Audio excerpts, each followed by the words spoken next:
Hello, welcome to Competitive Paupercast, episode 3. I am Chris. I'm going to be your host today, and with me is Dan. Hi, guys. And David Schaffer. Hey, guys. Shaffa Waffa. Shaffa Waffa 5 on MTGO. So, we finally have the audio recording software that we needed, and we've arranged time, and we're doing an episode, so we are back. Today we're going to be discussing ad nauseum Fissure. Everybody has opinions on Fissure, so we're going to give you some of ours. But in the meantime, what have you been up to today, recently, Dan? I've been doing the Pauper Gauntlet. It's outside the scope of this podcast, but I've been playing a lot of different decks in a lot of matches on the YouTube channel. And I'll just briefly give some results. We are in round 2 of the Gauntlet, and 23 out of 47 decks have been eliminated. Among them, with some help from snipers who ambushed me while I was streaming. Delver is eliminated, and Monoblue Stormpost is eliminated. So who eliminated that? Which decks eliminated those? Rocky Horror eliminated Delver. And Delver Fiend and my own inability to focus while talking to all the people on the stream killed off Monoblue Stormpost. Yeah, but there will be a vote back on September the 9th when people get to vote for one deck that comes back into the Gauntlet. Simic Stormpost is doing fine, David. Yes. So that's funny because I picked either Mono Blue or Delver to win the event. I'm sure a lot of people did that as well. I did. Picked one of those two decks to win. I don't know what Rocky Horror is. Is that like some version of a black control deck? It's Red-Black Tortured Existence by E. Hustle. Played by E. Hustle. He's the one who sniped it then? He just popped in. You know, I actually, in Sunday night's daily event, I played E. Hustle in the finals, and he beat me. Yeah, I think that deck has a pretty good Delver matchup. Well, it was funny because the first game it was actually a good game, and the second game I mulled down to 4, and then I brainstorm locked myself, so I just died. So, but we played in the just for fun, and I trounced him 2-0 after the tournament. That's also on stream. All right. Upload. So, David, we've been playing any Magic. Yeah, I've been playing a ton, actually. I have finally had a chance to sit down and run a few dailies, and I've been doing a mix of AzoriusKitty and my Combo Goblins deck. And if people want to see that list, it's actually going to be in my article on Thursday, or it might even come out tomorrow. But you can also find out on what's happening, because I've been doing pretty well with it. And I've actually noticed that there's just like a large swing towards goblins in general, so I might have to switch out of it because it doesn't have the best mirror match. But it's been fun, and I've been cubing a lot with some of my friends. I have my own cube, and I've been drafting a ton of M14. Just like every day, like 2 or 3 drafts, pretty much. Yeah, I love M14. I did a draft of it last night, and that's why I woke up a little bit late today. I think it's... I mean, I don't think it's like the greatest format ever, but it would do pretty well at it. So it's just sort of like allowed me to just continue to play it kind of for free. So I might as well, Yeah, there's not any real like money cards in the set. I guess there's like Scavenging Ooze and maybe like Chandra, but as a finance guy, I like to point out that this set is exactly where M13 was at the same time. So I will actually say that there's some more value in this set than there was in M13. Ooze, Muta Vault, I think several of the mythics will go high as well in 2 or 3 months. Yeah, I can't see that demon. Like, I would buy like 10 copies of that demon right now if you're a finance person. Like, I just gotta think he's gonna see play sometime. He seems so good, and he's like $2 right now. Which demon is that? What's his name? I don't remember, but he's the 5/6 guy flying when he comes in. Shadowborn. Yeah, Shadowborn Demon. Shadowborn Yes, gang? $4 on MTGO right now. Oh, Gotcha. so he's already up a little bit. Yeah, I've seen Yes. him in a few like standard lists and stuff. And I gotta think it's just gonna continue. Yep. Yeah, it's well, I took a pretty decent sized break from Magic for the past few weeks because I was just like super burnt out from the mocks and everything like that. So I took a few weeks off and back in the game now, and I've done a few dailies.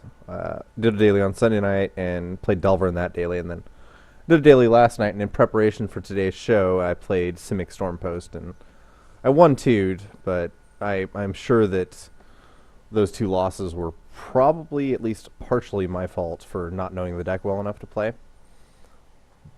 Yeah, it's a tricky one. Yeah, and I lost to Slivers, and this is what was embarrassing. It's like I lost to Slivers. It's like this is a deck that I should have a really good matchup against with 4 moments peace after sideboard, and no, they just ran over me and they puked their hand of lords, and I didn't have enough moments pieces to save me long enough to go off with a fissure. So that's what I've been up to. So Are you playing the Cloud of Fairies in that list? Yeah, I was playing the Cloud of Fairies in that list. Yeah, one of my friends useful. had mine for a while, so I couldn't do anything with you in terms of testing because I couldn't actually get them. Yeah, they're up But, to they're up to like what, $8 a piece now? yeah, they're so expensive.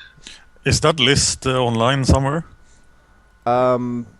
It's similar lists are online. There's I don't remember who it was that was piloting it, but there was a guy who was piloting basically it's a hybrid of the mono blue Fissure and David's Simic Stormpost decks.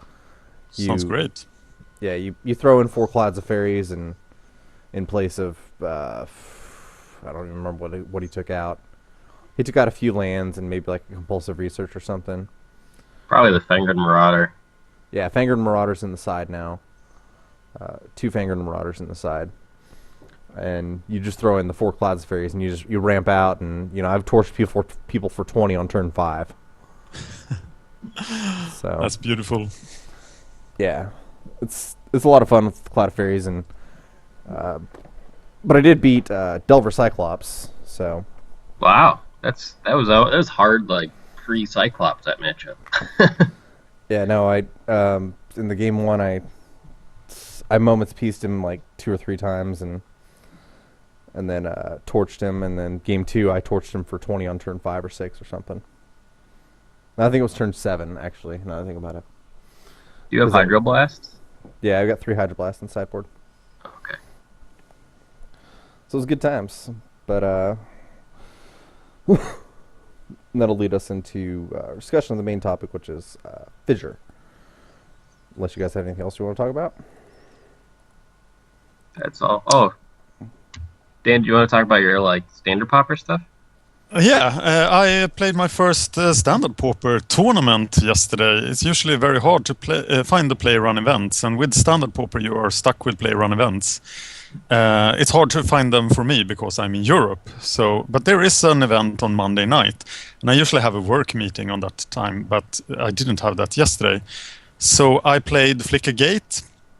It was at pdcmagic.com. So I played Bug Flickergate, 8 gatekeepers, and a lot of grind stuff. I worked with Avery61 on the Pauper to the People forum to make the mono blue flyer matchup better. And I started the tournament. I lost to Red Deck Wins that I have never done before. He just beat me 2-0 and I was extremely favored in the matchup. And then I won against Mill, which was the nightmare matchup for Flickgate. I never won against Mill, but I did it in the tournament.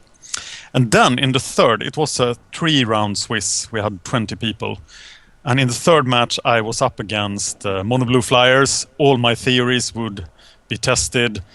And the match started. Magic Online crashed. The tournament was cancelled. And I will probably not have time to play a stand-up Pauper tournament again before rotation. So it was quite a fiasco. Yeah, what a bummer. Yeah, that actually happened around another daily yesterday too. I mean, maybe it was the same time, but just yeah, it wasn't that frustrating because I was actually losing, so it was sweet. But Then it's okay. yeah, and it was only round 1 too, so it's just like I didn't waste like any time really. All right. Thinking around, but that would suck. Like three rounds in. Yeah. I'd like to mention the player run events. They are, you can find them on gathering.com and pdcmagic.com, and I think they should be supported. They are free. There is some price support, and it's like quite a friendly and casual environment, but still, it's a tournament, so it's like a daily event light. Yeah, I think Yeah. if you're brewing and you don't want to like spend any money up front, that's probably where I'd go to test. Yeah. That's good. I actually won one at Gathering with the classic Pauper tournaments are on weird hours. So I actually entered the tournament that started 2:30 a.m. and played a 5-round Swiss and then 4-round Swiss and then top 8. So it ended at 8 a.m. in the morning, but I won it with your Delver build, Chris. Awesome. Okay, that was my player run event stuff. All right, so I guess we'll just start going over Fissure, and this is like the big bad boogeyman of the format, right? Everybody's talking about Fissure. Everybody talks about how Fissure needs to be banned, and everybody's got their own opinions about that. So I know, Dan, you're pretty opinionated on how you feel about Fissure, so why don't you discuss it? I tried not to be opinionated because I was quite opinionated by last time, and in May when the Dragon's Maze bannings were supposed to come, I was talking about it, but then we learned that Wizards do not care, and they said that we won't do banning announcements for Pauper. And then they said we will be doing them every month, and then nothing happened. So Pauper has been left in a state of neglect, and I don't want to get my hopes up for the Theros banning announcement, because actually they have the only thing they've said is that they are not going to do Pauper banning announcements. That's the only official statement I know of. So I don't expect one in Theros. Yeah, and it's a pretty big issue because they don't say anything about Pauper, right? They barely ever comment, and I actually get my heart almost like skips a beat when I hear Mark Rosewater or somebody from Wizards mention Pauper. Did you hear Mark Rosewater mentioning Pauper the latest time? Somebody, I think on Tumblr or Reddit, talked to Mark Rosewater about Pauper, and he responded. So. Yeah, he basically said we don't care. Yeah, it was a really rough response because the question was like, do you factor in Pauper at all when designing commons? Not like, do you think Pauper is really important? That do you care at all about Pauper when you design commons? And the answer was, limited is so much bigger than Pauper, so we care about limited. And he didn't really respond to the question. Yeah, so they design for limited, right? Pretty much every set from here on out is designed for limited. Yes. And you can see that with with the way M14 plays out, because if you look at the set as a whole, it's really just not that exciting of a set. It's pretty freaking boring, actually. And there's very few like 2-for-1s, and so the set is really unexciting, but as a limited format, it plays out very, very fun. Yeah. And I think it's kind of weird because when I look at like set reviews and stuff, I keep thinking like, oh, they're giving us a gem here, like Nivik Cyclops, that's totally for Pauper, and now I realize that no, I'm just wrong. I'm totally looking too deep into it. They don't pay any attention to us at all. I could have sworn that Nivik Cyclops was designed for Pauper. Yeah, and Electrickery, I thought Electrickery was like sort of like the last ditch effort to deal with Empty the Warrens before the ban hammer. Didn't work. So then they banned it, and I was like, oh, well, at least they tried to fix it, But it's like, they probably didn't, actually. I think from Mark Rosewater's answer, you could actually even make a theory that he doesn't know what Pauper is.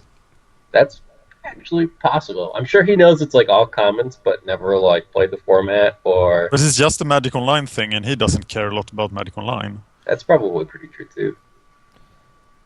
Yeah, he and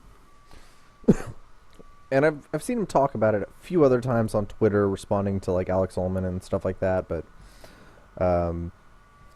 he just doesn't talk. I mean, he doesn't mention it a whole lot. And so whenever somebody like official, like Sam Black or LSV, people who actually write for Wizards and stuff, when they mention Pauper, I'm like, I get actually pretty darn excited. So I'm like, yes, my favorite format was mentioned. It's like they didn't discuss it at length. They just mentioned it, and it's like that excites me. So I know what you mean, man. If you guys could have like a card banned out of Fissure, what would you even want? All right, so my opinion on that is Cloud Post. I can only agree. I think Cloud Post is the bigger villain. I think Cloud Post is the bigger issue, and you don't disable Fissure if you take away Cloud Post, right? You still have the Familiar Storm outlet of Cloud Post, or of Fissure, and Familiar Storm has many, many, many more ways to react with it than the mono blue deck version does. David, you have thought about building. You have considered the idea of building an Ursa version if Cloud Post went away of Simic Storm Post, right? The Urzatron lands? Yeah. Yeah, I don't think that would actually be that bad of an idea. Like, you do lose the life off the ghost or the Glimmer Post, but one of the cool things about the lands, it's slightly different, and why perhaps it's not like strictly better to use Cloud Posts over Urza lands right now. Like, even if you wanted to use Urza lands now, you might be able to figure out a way to do it that's better than Cloud Post, because if you flicker the Urza lands, they'll come back into play untapped. So instead of like right now, you can't ghostly flicker your lands directly because you're either going to like return your Cloud Post tapped, or you're going to bounce stuff with your like Chancery or whatever people are using, and that seems and that comes into play tap too. But if you flicker your Urza lands, you can actually net some mana in the process. So that seems like it could be a plus. And if you focused more on that, that could be pretty busted. So I think there's a way to make it work, even if Cloud Post is gone. But one of the cool parts about Fissure Post to me, like the way it is now, is that they basically start off at like 22 or 24 life because of the Glimmer Posts, and so that can end up being like an extra turn. So I do think if they lost Cloud Post or Glimmer Post, it would be like substantial, and so the Urzatron lands would probably be worse. I mean, they'd definitely be worse, but if they did get rid of Cloud Post, I think it'd make it more fair, the deck, basically, is what I'm trying to say. The Ursa lands will also give them a bigger problem with colored mana, right? Because you would have to use 12 colorless lands instead of 8. That's true. And they do have a tough time already with, like... I mean, I think the biggest shift over from, like, blue... Because the deck started off as, like, a blue-green deck, like the Simic deck I came up with, and then moved to the blue deck that Reborn came up with. And I think a big reason why, like, the shift happened is because of, like, the mana base is better with mono blue. Definitely. And because of the mono blue, like, they already have a tough time, if you still watch them, they have a tough time getting blue mana still, even with just 8 colorless lands. So I think 12 would make it much riskier. And you'd have to play mono blue, I think, or something like that. I don't know. Well, I played Familiar Storm in a few dailies before, and one of the reasons I actually like playing Familiar Storm better than playing mono blue Fissure is Familiar Storm doesn't have that problem of getting blue mana, getting extra blue mana. Because what would happen when I was playing Fissure was I'd have one island and like 8 posts in play, and I would run out of blue mana, so I couldn't do like a double flicker, or I couldn't like flicker my Cloud of Fairies to infinitum, and play my Mnemonic Wall to get a ghostly flicker back, and then use it in the same turn. I would spend an entire turn because I didn't have 2 colored mana, basically. So, and I liked playing the Familiar Storm version because it doesn't use colorless mana at all. You're always generating blue mana with everything you untap. Yeah. What do you guys think about banning Ghostly Flicker? That's actually my number one vote, would be banning that card. Because I just have such...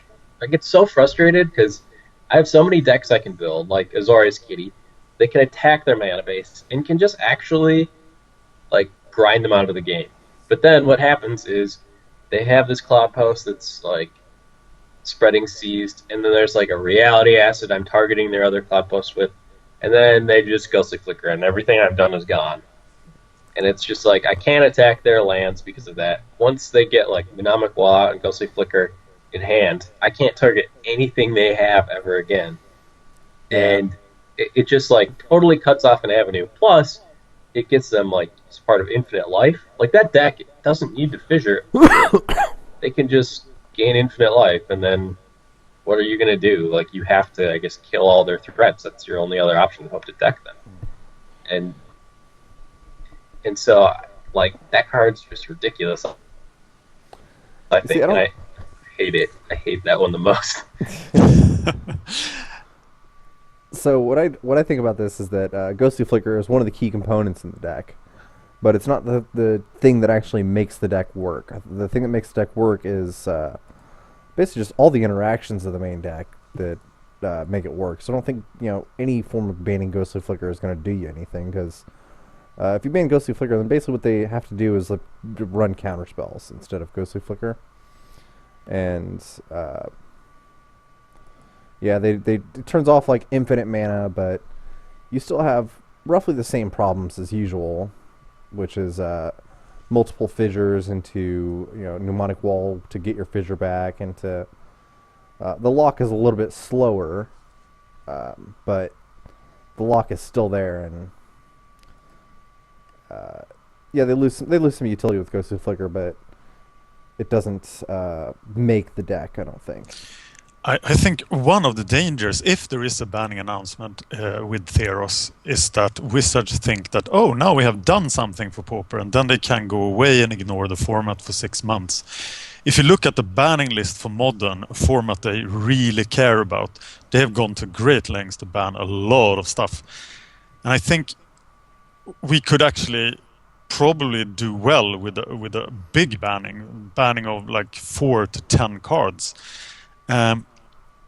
And I think one of the fundamental problems of Pauper is that Pauper is not the design format. The sets that have been published have not considered Pauper, and blue is much more powerful than the other colors, because the counterbalances to blue's card draw, etc., don't exist at common. So as you can see there's been some analysis of the most played cards in Pauper. They're all blue, and blue is just too strong. And I would be happy for a big round of bannings. Yeah, I think that'd be fun for like design space purposes. Like, I think the last bannings was like so fun for me because it got to shake up my design analysis for decks, and like suddenly like rules that I had before for Pauper like were broken. Like mid-range couldn't exist before, in my opinion, and now I think it's actually like pretty viable, because all you have to do is just not run into Fissure, which is 25% of the meta, but that's still a 3-1. If you're doing the averages, you're gonna make money playing a mid-range deck. So it's not like undoable now. There was a 4-0 trinket list. Yeah, a day or two ago. Yeah, I think that could potentially 3-1 a daily, like almost any time. Like, because again, like Fissure makes up 25% of the meta. If you're bringing that deck that pretty much loses just a Fissure, I believe, like you're gonna make money.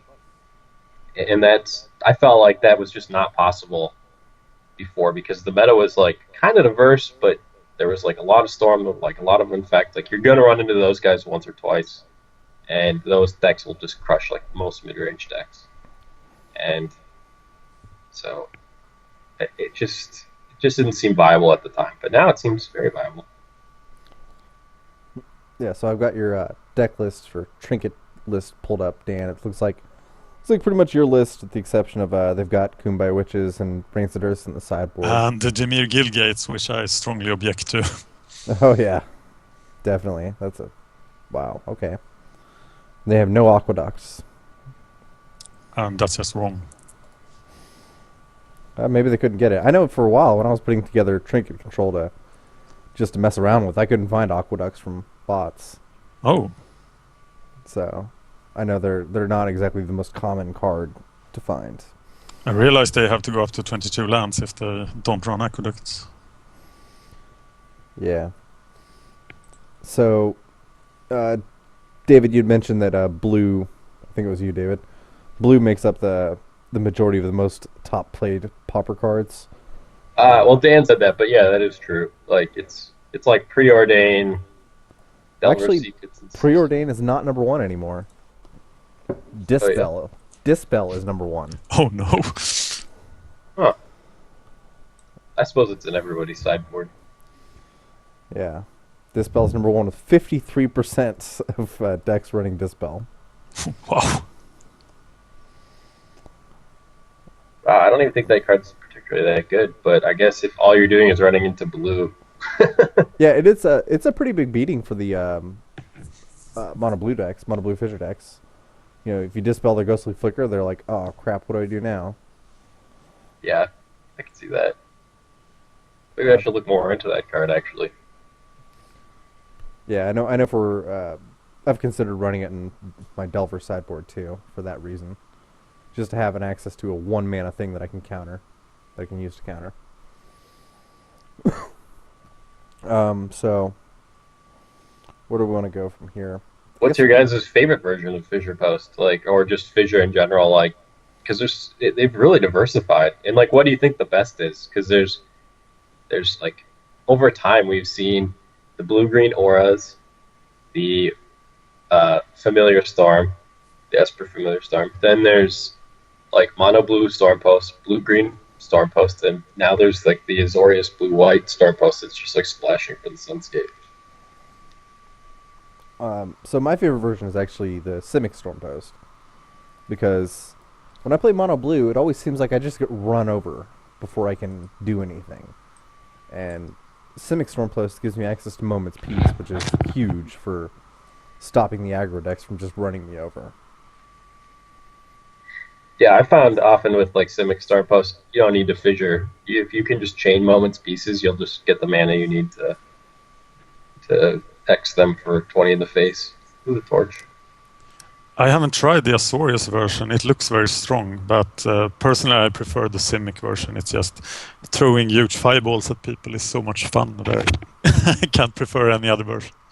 Yeah, I have played with the Azorius version a fair amount, and what it comes down to is the mana really bones you a lot, because all the white mana enters tapped, right? They've got the Chanceries and the Guild Gates, but it all enters tapped, so you can almost never, ever have a turn 2 Sunscape Familiar, which is where, Familiar Storm is really strong at. They always want to have that turn 2 Familiar and then, like, cross their fingers and hope their Familiar doesn't die so they can just go off.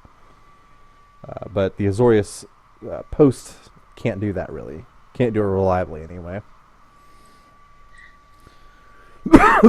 Yeah, I think it's kind of an interesting evolution. I don't like the mana as it is in that deck right now. Like, it just seems like kind of exactly what you're saying. They're because the way I see the mana base, like all the time when I look at it, is it's like 4 Cloud Post, 4 Glimmer Post, 4 Azorius Guildgate, 4 Chanceries, and 4 Islands. And it's like, I don't think that can be right. Like, it's got to be different than that. And whoever came up with that list first, because kind of where that list came from is it what, like blue-green, mono-blue, and then someone's like, let's splash for these. And then I think that made that deck a half turn faster than mono-blue, but very similar to mono-blue. So people like move towards that, because then you win the mirror. And that's why actually Familiar Storm still exists, in my opinion, is because it's actually pretty much a full turn faster than Storm Post. Yes. But worse against the general meta. Yeah, Familiar Storm is it's a full turn faster. Like I've fissured for 4 on turn 3 before with Familiar Storm. Yeah. And once you start drawing cards with Familiar Storm, it's really hard to just to stop drawing cards, right? Because you have every draw spell you cast costs you 1 blue mana, basically. And as you get more and more familiars on the turn, you can like chain Mole Drifters into Mole Drifters, and before you know it, you have a board of like 10 dudes, and you still have like 6 cards in hand, and one of them is a Fissure, and another one's like another Mole Drifter, and like, well, you can go now. You have 0 cards on the board, and I have 2 Mole Drifters in hand and a Fissure. You're just done. Yeah, that deck, I don't know what I think about it, because it always beats me, but I'm always like, how do they get the appropriate mana? Like, how do you have black mana on turn 2 right now to cast this 1/1 guy? And how do I have no answers to a 1/1? Like, that's like that's like the bigger question I usually have. What did you feel were the worst matchups, Chris, with Familiar Storm? The worst matchups were typically Delver. I mean, that's pretty much it, is Delver, because everything you cast can be spell-stuttered, and it gets really, really annoying whenever you're getting spell-stuttered 4 times in a row whenever you try to cast your 4 familiars, and then, you're like, well, it's turn 5, I guess I'm going to try this Mole Drifter. Up, counterspell. Well, now I have no cards in hand, and you're just going to run over me with fairies. Aren't mono red decks supposed to be pretty bad for that matchup? Like, I know that's the reason why the blue-green Aura's Fissure deck is gone, is because it just cannot beat Burn, because what it'll do, or like Goblins really, because what it'll do is, bounce your whole team to your hand, right? But they're at like 6 or 7 or 8, and then you just play Mountain, Bolt you, go, and then they return your Mountain, then you go Mountain, Bolt you, go, and then eventually they die because they don't have the life gain. Yeah, a few of these decks are running sideboard Lone Missionaries, but you're right, there's sideboard Lone Missionaries and Circle Protection Reds. That's really how you beat them, is with the sideboard. So game 1 you're gonna lose, like, pretty much no matter what. Yeah, it's a pretty good possibility you're gonna lose game 1, but okay. Game 2 you go for like supreme sideboard hate, and you hopefully that'll get you there. What about Affinity? I actually like the Affinity matchup with that, because once you get the Flicker Lock with the Mnemonic Wall, it's pretty easy to get to with Affinity too, right? Because they're mostly a turn 5 aggro deck. And I could be 100% wrong about that, but I think they're mostly a turn 5 aggro deck, which... you mean a win by turn 5?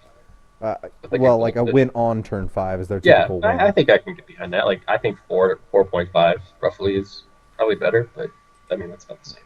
Yeah. And they've got no real way to interact with your dudes except for Galvanic Blast.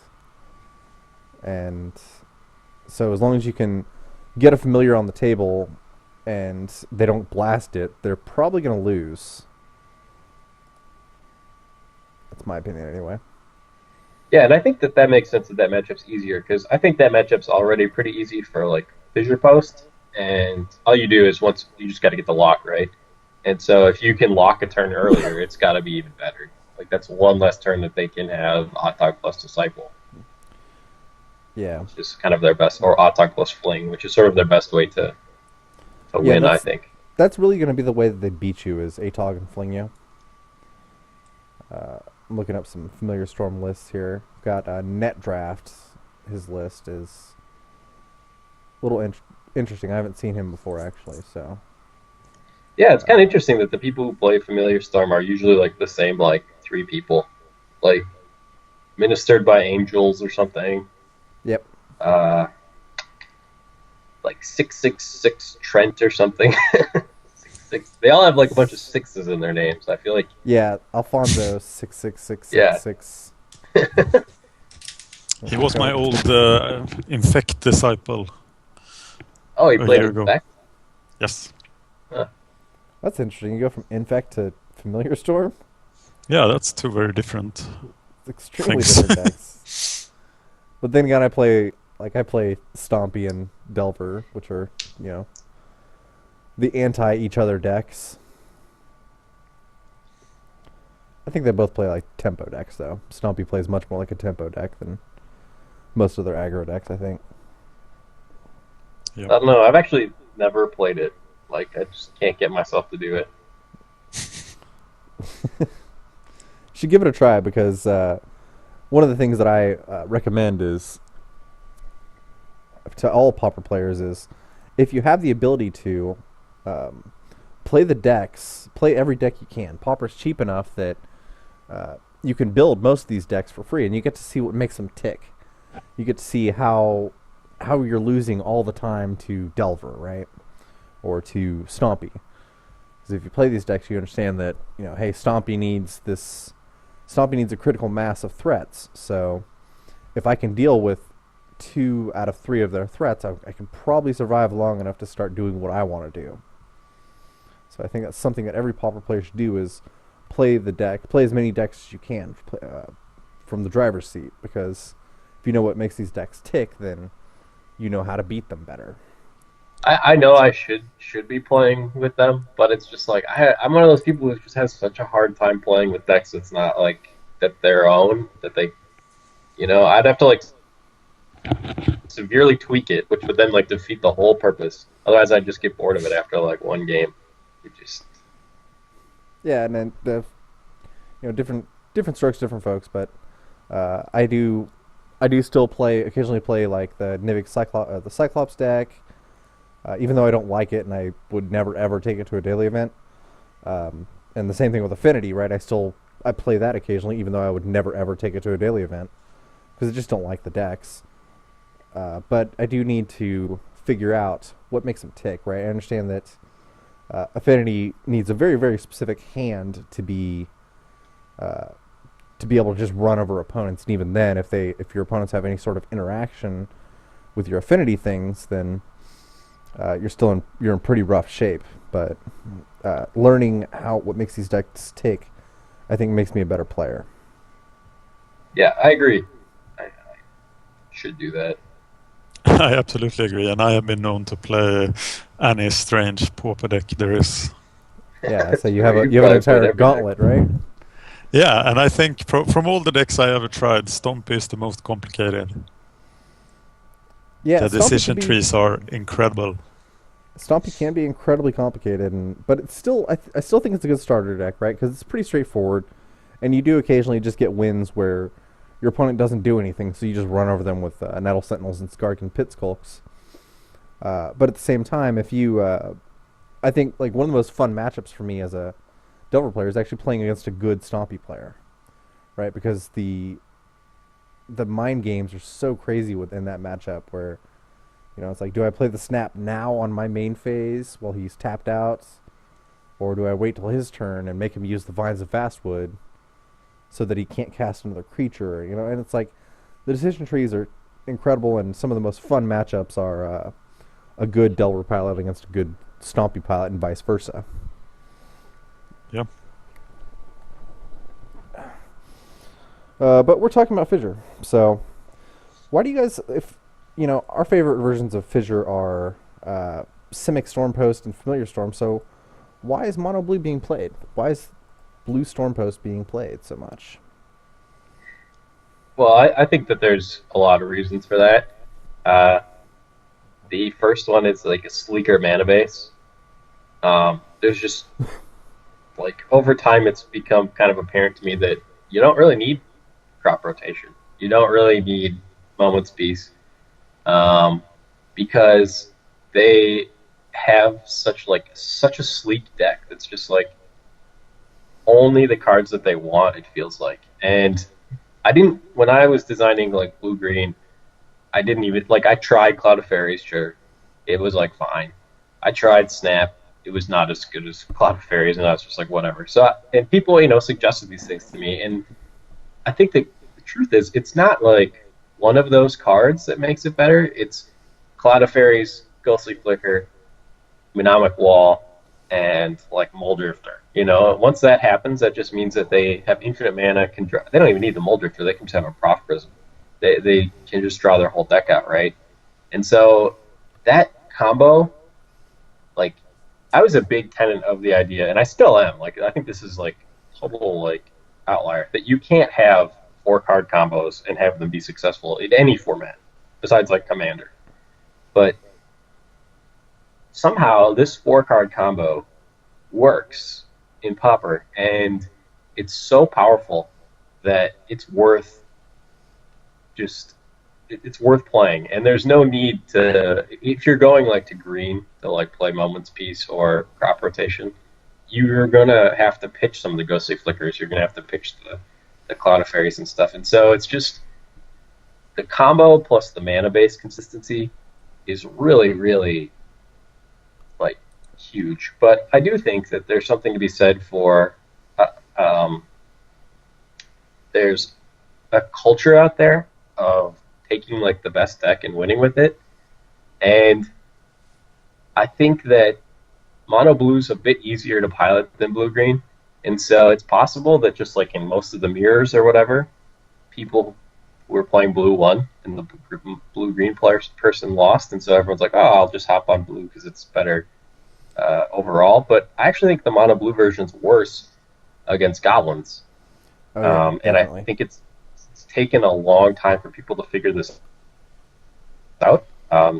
Because like when I play against goblins at the blue green, it's usually like a nail biter. Like I win almost every time, but it's like comes down to me playing around like him having a fire blast and a lightning bolt. So I'm trying to stay at like 8 life, Moment's Piecing to stay at 8 instead of like against Stompy where I can go down to like 2 or 1.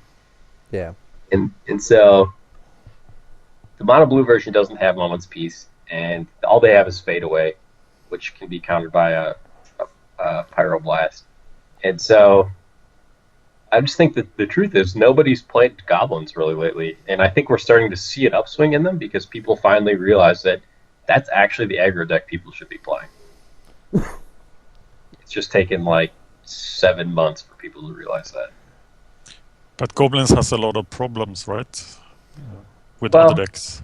It does. See, I think Goblin's biggest problem is that it's red, and everybody's running Hydroblast in the sideboard. So they hit a lot of sideboard hate, and they're not a particularly strong deck to begin with, right? You're playing a bunch of 1/1s and 2/2s, and you're not backing it up with Pump. So, you know, any sort of like something like a Blight Widow stops Goblin cold in their tracks, or more commonly, a Spire Golem will stop Goblins dead in their tracks. Spire Golem is like the worst part out of Delaware that I've found for my deck at the moment, but I don't know. I think that there's a lot of design space left there that people haven't really tapped into. Like the card I'm loving right now is Cruin Striker, and that card has been insane against Delver. It's been insane against Cloudpost, Fissure decks. I mean not Cloudpost. It's blue-red Cloudpost crushes me, but it's like that card allows for like turn 3 wins. You know, turn 3, turn 4 wins. I average like a turn 4 win, and Fissure decks just can't handle that. I actually have to look up what Cruin Striker does. He's basically like Foundry Street Denizen, except 2 mana, and he gets Trample. Ah, okay. I see that. Yeah, he's interesting. Really good, and like I've been having a ton of success with him. He's probably the best card in my deck right now, and I've seen other Goblins pilots start to pick him up too. And so like that's just one example of like design space. Like Goblins is, I don't think the deck people are running is optimal, and it's already, I don't know if you guys have looked at the daily in the last three or 4 days, but it's like Goblins is a force. And I think it has to do with Goblins.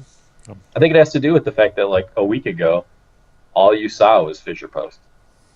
Do you want to go through your list of Goblins? I can, I guess. Yeah, let's do it. 1 second, guys.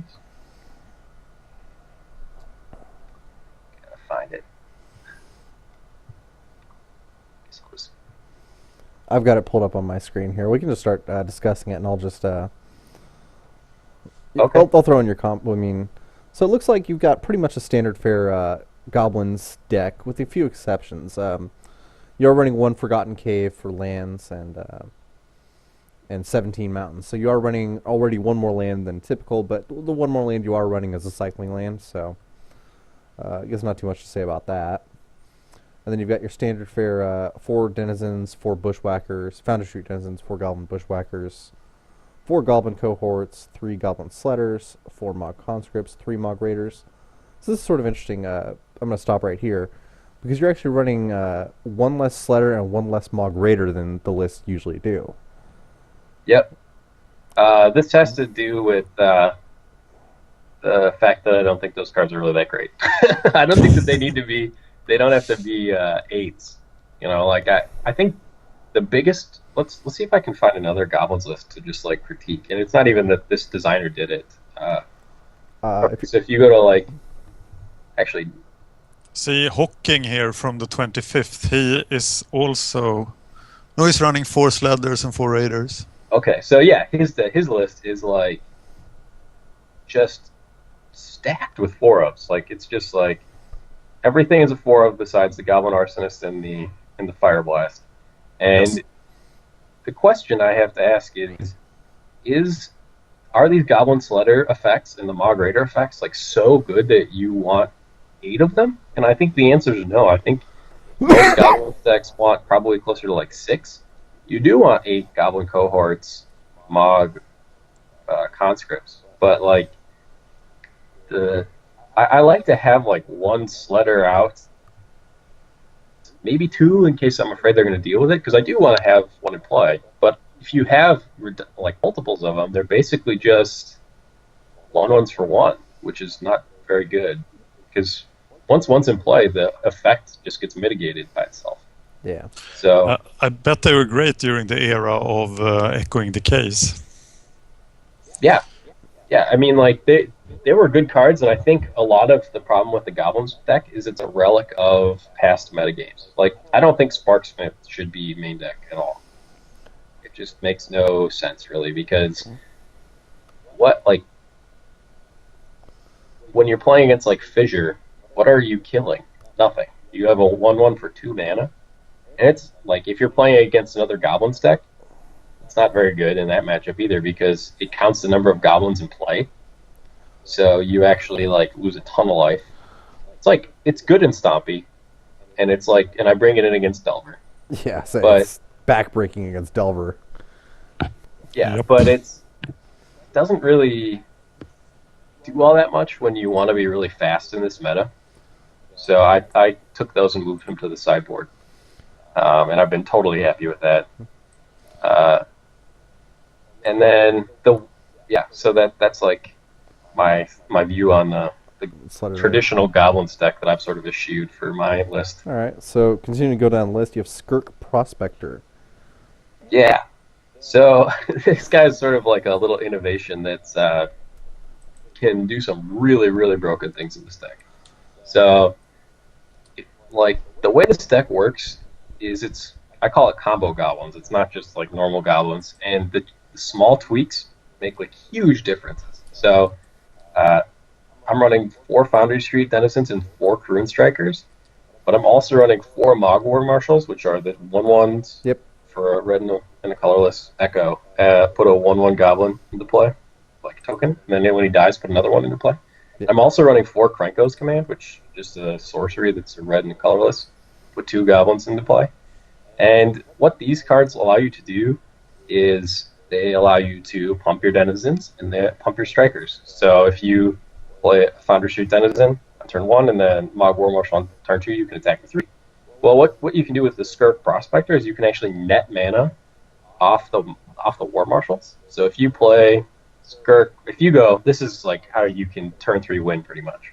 Is if you play Foundry Street Denizen on turn 1, Karun Striker on turn 2, turn 3 you play your Skirk Prospector and then your Mog War Marshal. You can then cast like the rest of your hand. And so if you have and when you do cast the rest of your hand, you make your Founder Streets and your Karun Strikers like 11/11s, 12/12s. In fact, one time I even outraced a Delver Fiend deck. Like he was, comboing off on me, got me down to like 3 life, and then I just hit him for 25 on the backpack. Wow. Without any bushwhackers. Wow, without Bushwhackers too. I thought for sure there was like a double Bushwhacker involved there, but No, you don't even need them to go to do some really busted stuff. Yeah, and all I had on the board at that time was like Denizen and Striker, so I'm sure he's just like, whatever, like I'll just get in here and then my Delver will kill him next turn. yeah. Whoa. That's insane. It's crazy. I do like this deck a lot. I'm going to put it together and test it out. Yeah, I think it's pretty good. I think it's better. I mean, I'm pretty sure it's better than normal goblins against like the general meta. That's a really hard thing to test, though. So, in fact, it's probably the hardest thing to test. Yeah. So you have to have like exact numbers for everything. Yeah. And then with the removal package, that's the like one other deviation. And I talk about this a lot in my article, but I'm only going with 2 Fire Blast and 3 Death Sparks, and I'm not using the bolts at all. And my biggest issue with the bolts is that I actually don't think the bolts are very good right now. Like, what do you want to kill in Pauper that has 3 toughness? Like, I can't even think of 3 toughness things. It's actually There are hard. very few. Basically just everything from Delver. And, Yeah, and Stompy, I guess. yeah, and Delver's like all of its spells are like X1s or 2 4s or like ninja. And so like if you just have a Death Spark, like you can actually just crush Delver with Death Spark. Yeah. Like it is backbreaking for them. And Death Spark does a pretty good number against Stompy too. So I would rather have this like recurable removal as opposed to a 3 mana one-time thing. Even though the 3 damage can go to the head, to the dome, it's still better to have just like this recurable Death Spark. And then the Fire Blasts are there because this deck is like trying to goldfish as fast as possible.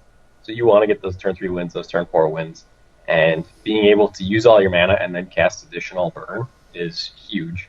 But also, Fire Blast does take care of the things that do matter because I don't care about any 3 toughness things. I care about a lot of 4 toughness things, though. Like, I do want to kill Spire Golems, so Fire Blast does that. I do want to kill Mirror Enforcers and Carapace Forgers, and Fire Blast does that.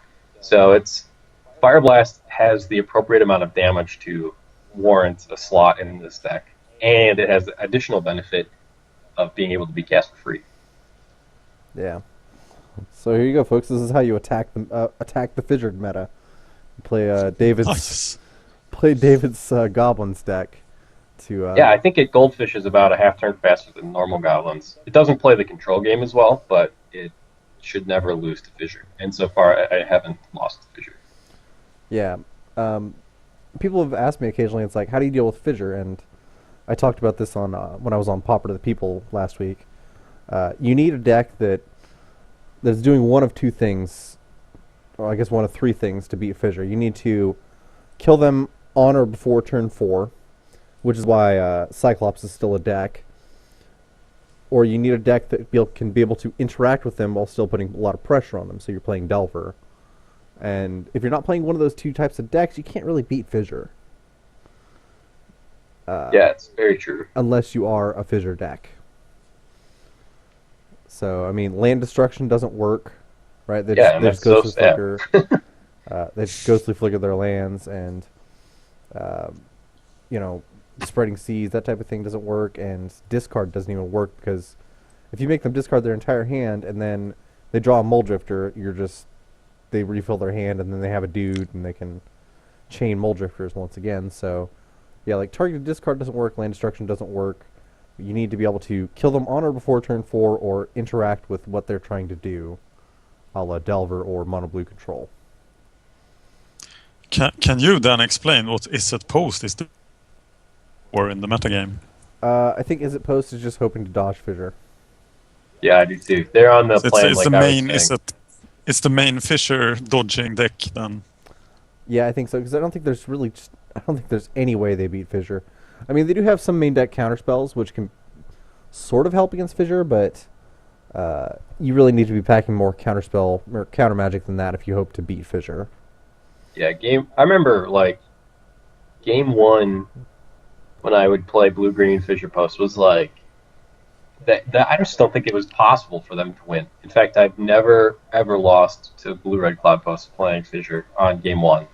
Game 2, they could try to Stone Rain you out, because they're on the play. But then if they do pull that off, game 3, you're on the play, and it's just like, it's amazing how much that matters. Like, I think I probably played against Blue Red Cloud Post 100 times, and I lost to them twice. And both times I lost were like, I decked myself or something. Because I just, like, ran out of time. And if I had, like, 2 more turns, I would have won. So it's just like, they can't win it. And I know that they know that, too. Like, most of the time I see people playing Blue Red Cloud Post, like the guys who are grinders on that, I've beaten them at some point, and they're always just like groaning about it, and they know that they can't win. And most of them have tried Fissure Post at some point in time, but it's just not their thing for whatever reason. Yeah, and I'm looking at Blue Red Cloud Post list right now, and they are packing a lot of sideboard hate for Fissure. I think they're packing actually an excessive amount of sideboard hate for Fissure, considering how bad the matchup is for them. But their sideboard hate for Fissure is 2 Earth Rifts, 4 Pyroblasts, and 3 Stone Rains. So they have, 2, 6, 9... Oh, and a Dispel. So, like, 10 of their cards in the sideboard are for Fissure. Yeah, it's almost like a wash for them to do that. But I feel like the main reason, at least because right after the bannings, Cloud Post was like one of the number 1 decks for a while. Just blue-red. And they still had a lot of lane destruction. And I think that's also for just like the blue-red Cloud Post mirror. Yeah. So a lot of that sideboard does have like cross value, but it's still kind of like, wow, you really need 10 cards to like even have a shot. Yeah, and even then it's not that good of a shot, right? Because Ghostly Flicker. Yeah. Yeah. It's brutal. Alright, guys, so I think we're going to go ahead and move towards wrapping this up. Yep. So, Sure. let's. How can we contact you, Dan? You can reach me on Twitter on MagicGatheringStrat. You can find me on YouTube at MagicGatheringStrat. You can find me at MTGOstrat. Yeah. How about you, David? How can we contact you? You can find me on Twitter at ShapeAWaffle5. You can also find me on Twitch, which is just twitch.tv /ShapeAWaffle5. I do stream there. And then you can read me on my articles and comment there if you want to. I try to put them out roughly every Wednesday, Thursday-ish on mtgostrat.com. All right, and I'm Chris. You can contact me on... I also stream on the Magic Gathering Strat Twitch channel. You can contact me on MTGO at cweaver is my username there, or you can contact me on Twitter at cweaver8518. Thank you, David, for coming on, and for Dan. Yeah, thanks for having me. Thank you, Dan. Thanks, guys. And this has been CBC Episode 3.